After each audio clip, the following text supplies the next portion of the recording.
la passion du basket, elle est toujours présente. On ne saurait pas ne pas être amoureux de ce club-là. Pépin un jour, Pépin toujours.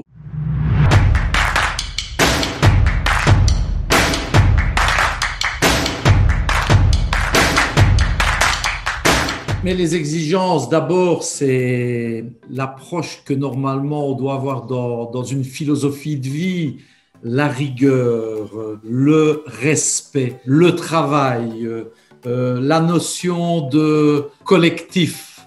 Donc ça, ce sont vraiment les notions d'exigence. Après, il faut savoir qu'en groupe, il est impossible de fonctionner. Dans un sport collectif comme le basket, d'abord, il y a des règlements, on doit être capable de les respecter. Il y a des arbitres qu'il faut respecter, des règlements qui peuvent être l'espace du terrain, on ne peut pas sortir. C'est peut-être des choses bizarres que je dis là, mais je crois que c'est très important. Et à côté de ça, il y a des règles aussi que je vais appeler, pas le règlement, là, des règles de savoir-vivre. Ça vous permet justement, même collectivement, par les briefings, etc., de construire les choses où on évite la pire des choses qui est dans un sport collectif, c'est-à-dire les sentiments d'injustice, et justement en construisant avec des règles de savoir-vivre, qui viennent un peu de tout le monde, ça, quelque part. Parce que ça, j'ai pas peur de dire qu'on essaye de les construire ensemble. Tu sais, quand une des joueuses vient te dire « Ah ben tiens, c'est bien d'être présent avant le match 1h15. » Vous êtes d'accord? Ça, tout le monde est d'accord? Oui, oui. Donc, OK, ça va. Et donc, finalement, on construit un peu ces règles ensemble pour finalement sortir et que finalement, on construise les choses ensemble. Et ça ne fait que renforcer encore les liens au sein d'une équipe parce que c'est quand même des choses importantes. Donc, voilà un peu ce que j'entends par, tu vois, exigence, règles, règlements, plus finalement les choses de philosophie de vie, se remettre en question, travailler, rigoureux, respectueux, voilà, et tout ça permet justement de construire, et je suis intransigeant avec tout ça.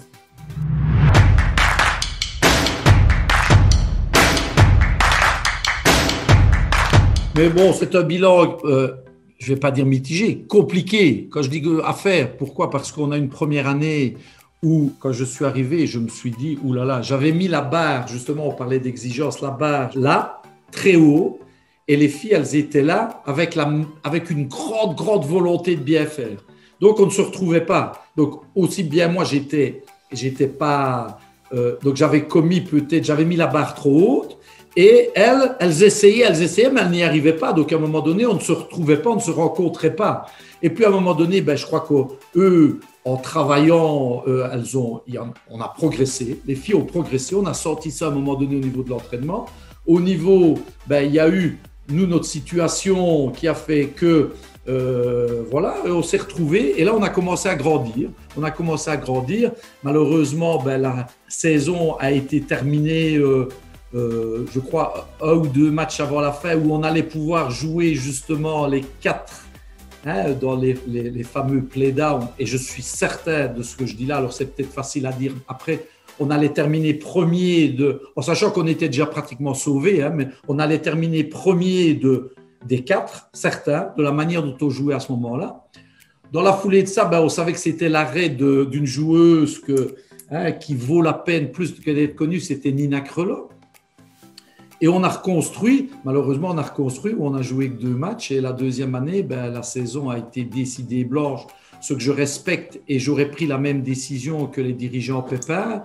Et voilà, donc on est un peu dans l'expectative de voir un peu, en sachant que malheureusement, il y avait 2-3 jeunes très intéressantes, pour n'en citer qu'une, notre grande Pauline, qui est une joueuse qui, à 16 ans, va déjà recevoir des minutes de temps de jeu en division 1. Elle les aurait reçues l'année passée et malheureusement, on a perdu 1 an avec elle dans une année très, très importante. Donc, on a recommencé à travailler maintenant et j'espère qu'on va essayer de combler un tout petit peu un manque ou un retard qui a été là.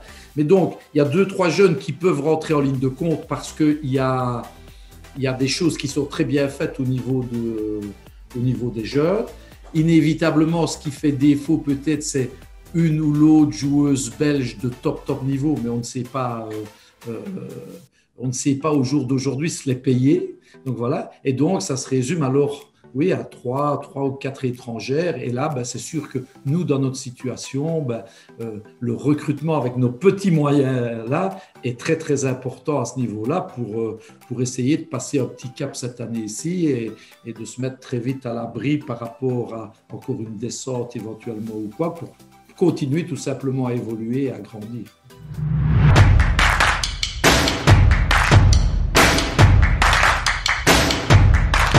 De temps en temps, ça doit être des paris. Nous, on est obligé, vu qu'on est dans une situation, donc on a une petite jeune bulgare qui va venir en distribution. Et elle a un niveau technique qui me paraît intéressant, dotée d'un très bon tir, qui va peut-être un peu être ciblée sur le plan défensif, parce que des fois, maintenant, il y a des filles d'un certain gabarit qui jouent en distribution, donc on va peut-être les amener dans des positions un peu préférentielles pour nous mettre en difficulté. Mais ça, c'est à nous, quand on le sait, à essayer de compenser les choses.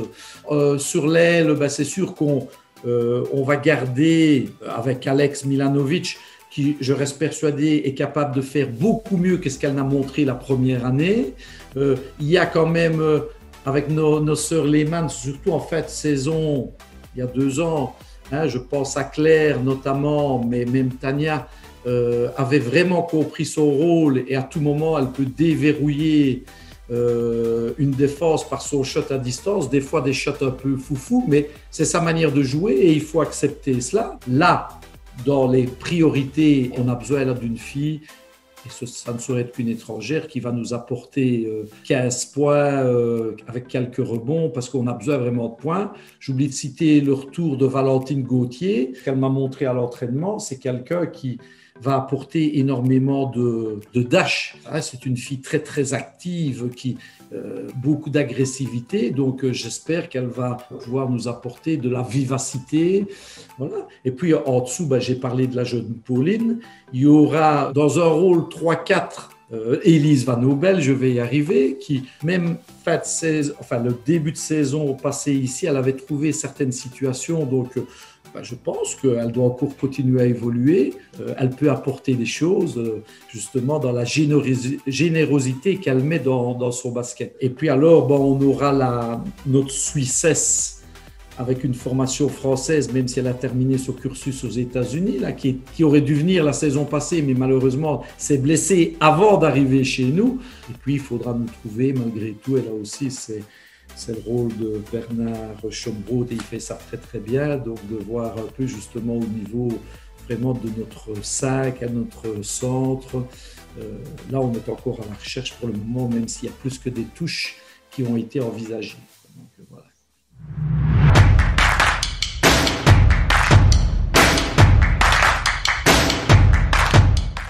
Ça va se résumer en un mot.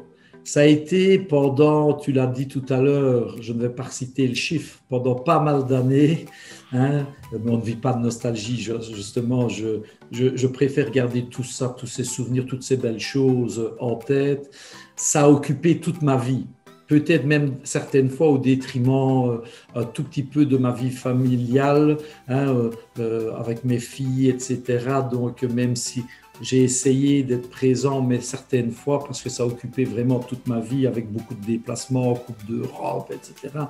Mais si je dois résumer tout ça, ça se résume à un point. J'ai pas fait du travail, là. J'ai fait une vraie passion et j'ai eu ce privilège pendant X années.